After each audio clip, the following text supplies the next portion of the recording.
ବର୍ଷା ପ୍ରିୟଦର୍ଶିନୀ ସେ ଥିଲେ ଅନୁଭବ ମହାନ୍ତିଙ୍କର ବର୍ଷା। ସମୟ ଏକୁଟିଆ କରିଥିଲା, ଏବେ ସମୟ ଅଲଗା କରିଦେଇଛନ୍ତି ଏହି ଦୁଇ ଯୋଡ଼ିଙ୍କୁ। ଏବେ ଏହି ଲଭବାର୍ଡ ଅଲଗା ହେଇସାରିଛି, ଦୁହିଁଙ୍କର ଛାଡ଼ପତ୍ର ହେଇସାରିଛି। କିଛି ଦିନ ତଳେ ଅନୁଭବ ମହାନ୍ତି ବିବାହ ବନ୍ଧନରେ ବାନ୍ଧି ହେଇଛନ୍ତି ଏବଂ ବର୍ଷା ପ୍ରିୟଦର୍ଶିନୀ ଏବେ ବି ଏକା ରହିଛନ୍ତି।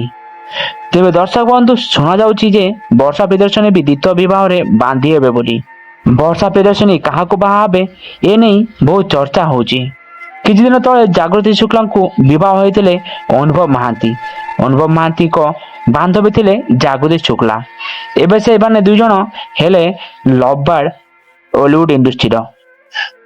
କାହିଁକିନା ଅନୁଭବ ମହାନ୍ତି ଓଲିଉଡର ସୁପରଷ୍ଟାର, ଏବେ ହେଲେ ଜାଗୃତି ତାଙ୍କର ଅର୍ଦ୍ଧାଙ୍ଗିନୀ। ଏବେ ଚର୍ଚ୍ଚା ହେଉଛି ଅନୁଭବ ମହାନ୍ତି ତ ବାହା ହେଇଗଲାଣି, ହେଲେ ବର୍ଷା କେବେ ବିବାହ ବନ୍ଧନରେ ବାନ୍ଧି ହେବେ। ହଁ ଦର୍ଶକ ବନ୍ଧୁ, ଏକଥା ଏବେ ଜୋରସୋରରେ ଚର୍ଚ୍ଚା ଚାଲିଛି। କିଏ ଧରିବ ବର୍ଷାଙ୍କର ହାତ, ଏକଥା ନେଇ ବହୁତ ଚିନ୍ତାରେ ପଡ଼ିଛନ୍ତି। ତ ଦର୍ଶକ ବନ୍ଧୁ, ମୁଁ କହି ରଖୁଛି ଯେ ଅନୁଭବ ଏବଂ ବର୍ଷାଙ୍କ ଛାଡ଼ପତ୍ର ହେବା ପରେ ଅନୁଭବ ମହାନ୍ତି ବହୁତ ଡିପ୍ରେସନରେ ଥିଲେ ଏବଂ ବର୍ଷା ମଧ୍ୟ ଡିପ୍ରେସନରେ ରହିଥିଲେ।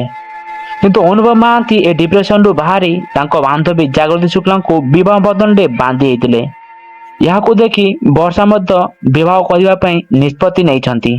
ତେବେ ଦର୍ଶକ ବନ୍ଧୁ, ମୁଁ କହି ରଖିବାକୁ ଚାହୁଁଛି ଯେ ଏଭଳି ଖବରକୁ ଆପଣମାନେ ଟିକେ ଦୂରେଇ ରୁହନ୍ତୁ, କାରଣ ଏଭଳି ଖବର ସୋସିଆଲ ମିଡ଼ିଆରେ ଭରି ରହିଛି। ଦର୍ଶକ ବନ୍ଧୁ, ବର୍ଷା ଆଉ ଅନୁଭବଙ୍କ ଯୋଡ଼ି ଏମିତି ଥିଲା ଯେ ଓଡ଼ିଶାର କୋଣ ଅଣକରରେ ଏହାର ଚର୍ଚ୍ଚା ହେଉଥିଲା ଯେ ବର୍ଷା ଆଉ ଅନୁଭବଙ୍କ ଯୋଡ଼ି ସବୁଠାରୁ ନିଆରା, ଆଉ ଦୁହେଁ କେବେ ବି ଅଲଗା ହେବେନି ବୋଲି ଚର୍ଚ୍ଚା ଧରୁଥିଲା। କିନ୍ତୁ ଏମିତି ବି ସମୟ ଆସିଲା ଯେ ଅନୁଭବ ଆଉ ବର୍ଷା ଅଲଗା ଅଲଗା ହେଇଗଲେ। ଏବେ ଅନୁଭବ ମହାନ୍ତି ତାଙ୍କର ସଂସାର ବସେଇ ସାରିଛନ୍ତି। ବାକି ରହିଲା ଓଲିଉଡର କୁଇନ୍ ବର୍ଷା ପ୍ରିୟଦର୍ଶିନୀ। ଖୁବ୍ ଶୀଘ୍ର ବର୍ଷା ମଧ୍ୟ ବିବାହ ବନ୍ଧନରେ ବାନ୍ଧି ହେବାକୁ ଯାଉଛି।